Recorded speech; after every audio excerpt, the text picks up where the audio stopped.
In today's rapidly evolving global landscape, one truth stands out. The interplay of geopolitics and economics has never been more critical or more unpredictable. What happens when a world leader's bold, unconventional strategies collide with long-standing economic principles? The result is a high-stakes game that could redefine how we think about investment, trade, and stability. And this is where it gets controversial. Are these moves paving the way for a new era of prosperity, or are they sowing the seeds of economic instability?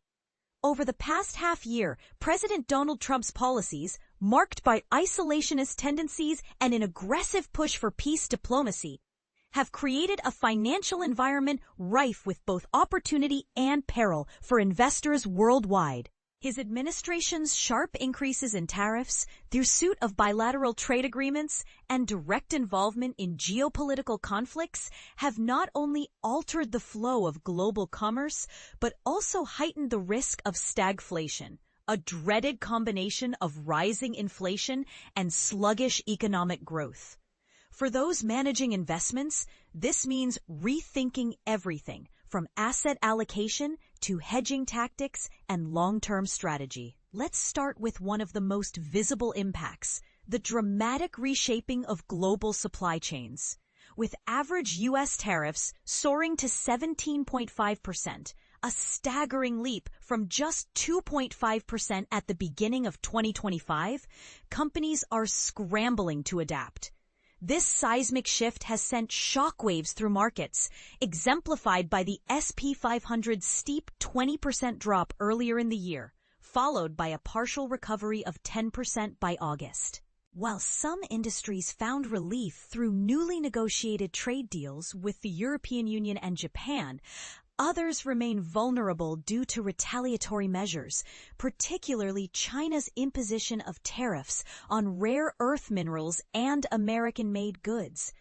These retaliations serve as a reminder that even seemingly stable agreements can unravel quickly. So, what does this mean for investors? It's simple, yet complex. Prioritize businesses capable of thriving amidst uncertainty. Companies with diversified supply chains or strong vertical integration are proving to be safer bets. Industries like semiconductors, energy, and defense are seeing increased interest, while consumer discretionary and manufacturing sectors face significant challenges.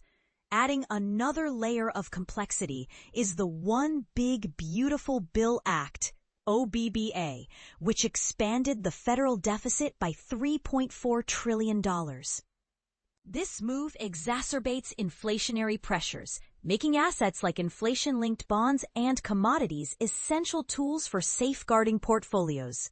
But here's where things get even trickier: Trump's peace diplomacy efforts.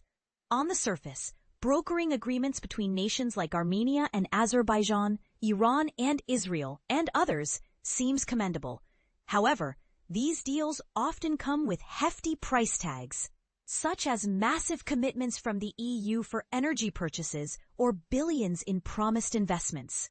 While they may temporarily boost U.S. exports, their long-term viability, while peace deals might unlock short-lived opportunities in areas like infrastructure and trade, underlying political instability and terms skewed toward U.S. interests could lead to sudden reversals.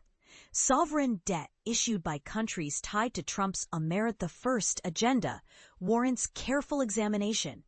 Are these loans truly aimed at fostering development, or do they primarily serve U.S. economic priorities? Now, let's talk about the elephant in the room: stagflation. According to the Federal Reserve's Beige Book, tariffs have contributed to modest to pronounced input cost pressures, driving core inflation to 2.7% by June 2025. Compounding this issue is the U.S. dollar's 12% depreciation since March, coupled with the euro's strengthening. Global investors are now grappling with how to adjust their currency exposures effectively. Furthermore, the potential appointment of a dovish Federal Reserve chair under Trump's watch raises concerns about extended periods of high inflation and limited monetary policy flexibility. In such an environment, certain asset classes shine brighter than others. Gold, real estate, and inflation-protected securities emerge as safe havens, offering refuge from economic turbulence. Meanwhile, equities and sectors with strong pricing power, like healthcare and utilities, are better equipped to withstand inflationary pressures. On the flip side, growth stocks and tech-heavy indices face valuation risks as interest rates remain stubbornly high. As the U.S. retreats from multilateral institutions like UNESCO and rejects WHO regulations, the world becomes increasingly fragmented. This fragmentation benefits sectors like defense contracting and cybersecurity, but it complicates international collaboration on pressing issues like climate change and public health. Investors should consider overweighting defense and technology stocks while reducing exposure to industries reliant on cross-border cooperation. Cryptocurrencies add another wrinkle to the equation. Bitcoin's resurgence following the May 2025 China trade truce hints at its potential as a hedge against currency devaluation. Yet, regulatory ambiguity and Trump's vocal support for crypto introduce volatility.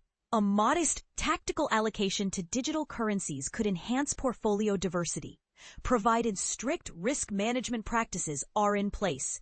So, where does all this leave us? Trump's brand of protectionism and transactional diplomacy is undeniably reshaping the global order, presenting both hazards and openings. To navigate this new normal, investors must embrace a stagflation-focused mindset, emphasizing liquidity, diversification, and inflation-resistant assets. Although the U.S. dollar retains its dominant position over the long haul, its recent volatility demands nimble reallocation strategies.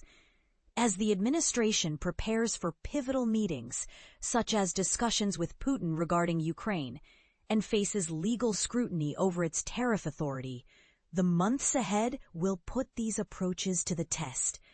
In this transformed world, success isn't about predicting Trump's next chess move. It's about constructing resilient portfolios ready for whatever comes next.